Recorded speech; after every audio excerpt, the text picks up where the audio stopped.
नमस्कार दोस्तों, मैं doctor Komal Bahl. Welcome to my YouTube channel. दोस्तों, इस एपिसोड में हम लोग पढ़ेंगे चरक चिकित्सा चैप्टर नंबर 2 का पार्ट 1 यानी कि संयोग शरमूल्यम। देखिए, जो पार्ट 1 है संयोग शरमूल्यम, उसमें 15 योगों का वर्णन है। आसक्ति शीरम पार्ट 2 में 8 योग। मांसपण भृत्यम पार्ट 3 में 15 योगों का वर्णन है। एंड पुमान जात बलादिकम, इसमें ये जो पार्ट 4 है इसमें 12 योगों का वर्णन है। तो आप इस तरह से याद रख सकते हैं 15, 8, 15, 12। ठीक है। तो आचार्य जेजड़ सबसे पहले इस अध्याय में क्या कहते हैं कि जो वाजीकरण का विधान है वो केवल पुरुषों के लिए होता है, स्त्रियों के लिए या नपुंसक के लिए नहीं होता। वाजीकरण की आवश्यकता जो है क्यों होती है? क्योंकि धर्म, अर्थ, प्रीति और यश ये वाजीकरण के अधीन है।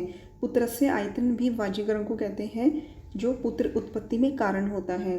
पुत्र उत्पत्ति के बाद पुत्र से धर्म, अर्थ, यश, प्रीति मिलती है, तो इसीलिए धर्म, अर्थ, यश, प्रीति जो है ये वाजीकरण के अधीन माने गए हैं। शेमु कतूक ने मैथुन की आयु 16 वर्ष बताई है। आचार्य सुश्रुत एंड वाग्भट ने 16 से 70 के बीच में आचार्य वाग्भट एंड चरक ने 16 से 70 के बीच में, आचार्य सुश्रुत ने 25 से 80 वर्ष के बीच में मैथुन की आयु बताई है। तो शेमकतूक ने 16 वर्ष, सुश्रुत ने 25 से 80, वाग्भट एंड चरक ने 16 से 70 एंड शार्दूल ने 20 वर्ष की आयु में मैथुन जो है अलाउ किया है। विवाह की आयु जो है आचार्य सुश्रुत में मेल में 25 एंड फीमेल में 12 एंड अष्टांग संग्रह में मेल में 21 एंड फीमेल में 12। सेम बताइए, फीमेल में सुश्रुत एंड अष्टांग संग्रह में वाग्भट ने, एंड मेल में सुश्रुत ने 25 एंड फीमेल में अष्टांग संग्रह ने मेल में 21 बताई है। 25, 12, 21, 12। गर्भाधान योग्य आयु क्या होती है? तो जहाँ आचार्य सुश्रुत कहते हैं कि 12 साल फीमेल के लिए विवाह योग्य आयु है, तो 16 साल जो है गर्भधान योग्य आयु है। 25 साल सेम पुरुष की बताई है, विवाह योग्य एंड गर्भधान योग्य। अष्टांग संग्रह भी सेम ही कहते हैं, जबकि अष्टांग हृदय में लिखा है कि गर्भधान योग्य स्त्री 16 साल एंड पुरुष जो है 20 वर्ष। और आचार्य काश्यप कहते हैं कि 16 वर्ष की कम आयु में रजोदर्शनीय शुक्र प्रवर्तन नहीं होता। एंड सर्व उत्तम वाजीकरण किसको कहा गया है? स्त्री को। ये क्वेश्चन आ चुका है। और आचार्य चरक ने सूत्र 25 में अग्रह में क्या बताया है? नक्र रेतो वृष्याणाम श्रेष्ठतम। ठीक है। तो नक्र रेत वृष्याणाम श्रेष्ठतम जो है आचार्य चरक ने बताया है, प्लस संकल्प। ठीक है। तो नक्र का जो रेत है, रेतस जो शुक्र होता है, वो श्रेष्ठ वृष्यनाम है एंड संकल्प को भी श्रेष्ठ वृष्यनाम कहा है। तो ये श्लोक फॉर्म में क्वेश्चन आ जाता है, नक्र रेतो एंड संकल्प दे आर श्रेष्ठ वृष्यनाम। और जो वृष्यतम स्त्री होती है उसके कितने गुण होते हैं, उसमें कितनी क्वालिटीज़ होती हैं? 5 क्वालिटीज़ कौन सी होती हैं? युवा होती है, सुंदर रूप हो उसका, शिक्षित हो, सुंदर लक्षण युक्त हो एंड वश में हो। ठीक है। और धर्म, अर्थ, लक्ष्मी ये स्त्री के अधीन रहते हैं, जबकि धर्म, अर्थ, यश एंड प्रीति ये पुत्र के अधीन रहते हैं। ठीक है। संभोग के योग्य स्त्री कौन सी होती है? अतुल्य गोत्र वाली। देखिए, उस टाइम भी गोत्र जो है सेम गोत्र में संभोग नहीं करने को कहा था, क्योंकि हेरिडिटरी जो डिजीज़ होते हैं वो पास ऑन होते हैं सेम गोत्र में संभोग करने से। ठीक है। तो इतनी नॉलेज आचार्य को उस टाइम थी। और संभोग के योग्य जो स्त्री है वो अतुल्य गोत्र की होनी चाहिए, वृष्या होनी चाहिए एंड शुद्ध स्नाता होनी चाहिए। आचार्य सुश्रुत कहते हैं कि सगोत्र मैथुन जो होता है वो जीवन का क्षय करता है एंड गुरु का पत्नी से मैथुन भी जीवित क्षय होता है। और इसके बाद जो संतानहीन पुरुष होता था उस टाइम पे, तो उसको क्या क्या कहा जाता था? उसको चित्रदीप कहते थे। जैसे जो दीपक होता है चित्र में, वो बस वो जलता नहीं है लेकिन उसका चित्र बना हुआ होता था। ठीक है। असल में वो दीपक नहीं होता था, तो इसलिए उसको चित्रदीप कहते थे। सूखा तालाब कहते थे। तृणपुली कहते थे, जो खेतों में कौओं को भगाने के लिए पुतला होता था, लगा होता था, स्केयर क्रो, वो होता है तृणपुली। तो तृणपुली भी कहते थे। और इसके अलावा शून्य इंद्रिय भी कहते थे। शून्य इंद्रिय मतलब कि जो आहार में ही लगा हुआ है, धर्म, अर्थ, काम को भूल गया है। देखिए, शून्य शरीर किसको बोलते हैं? सूतिका को। शून्य देह किसको बोलते हैं? संशोधित पुरुष को। शून्य आगार किसको बोलते हैं? मृत पुरुष को। जीर्ण आगार किसको बोलते हैं? वृद्ध पुरुष को। और शून्य इंद्रिय किसको बोलते हैं? संतानहीन पुरुष को।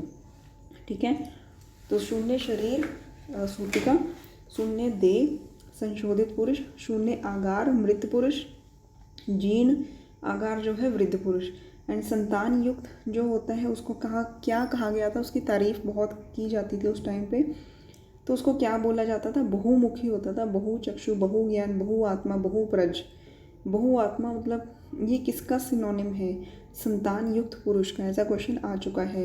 एंड आचार्य सुश्रुत ने पुरुष को, जो संतान युक्त पुरुष है, उसको बहुआत्मा बोला है। इसके बाद है कि ये जो योग बताए हैं वो कौन कौन से योग हैं? भृंगणीय गुटिका। भृंगणीय गुटिका मतलब इसका जो है क्या ये बेनिफिट देती थी? वृश्य होती है, भृंगणीय होती है, बलवर्धक होती है, घोड़े के समान मैथुन करता था। तो इसके लिए एक श्लोक है, अनेन अश्व बलि लिंग संपद्यत, कि अश्व के समान बलवान होकर मैथुन करता है। ये भृंगणीय गुटिका का जो है बेनिफिट है। एंड जो सेम लाइन उसके लिए भी कही गई है वाजीकरण पिंड रस की।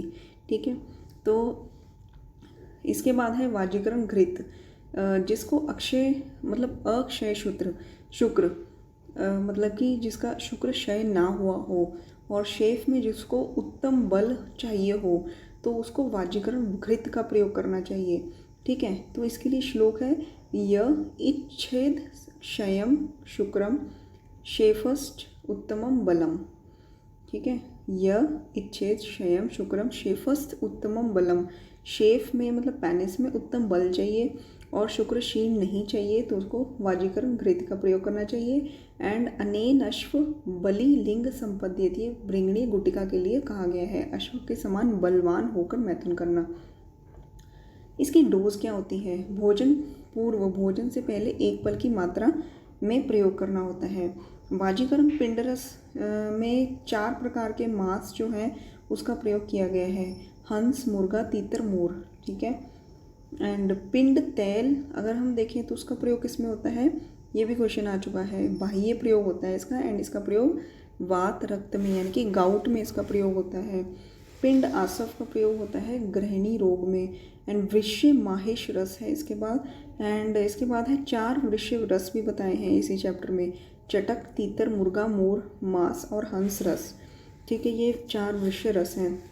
तो भृंगणीय गुटिका, वृश्य पिंड रस, वाजीकरण पिंड रस, वाजीकरण घृत, भृंगणीय गुटिका, तो ये सारे इसमें बताए हैं। 4 प्रकार के वृश्य रस बताए हैं।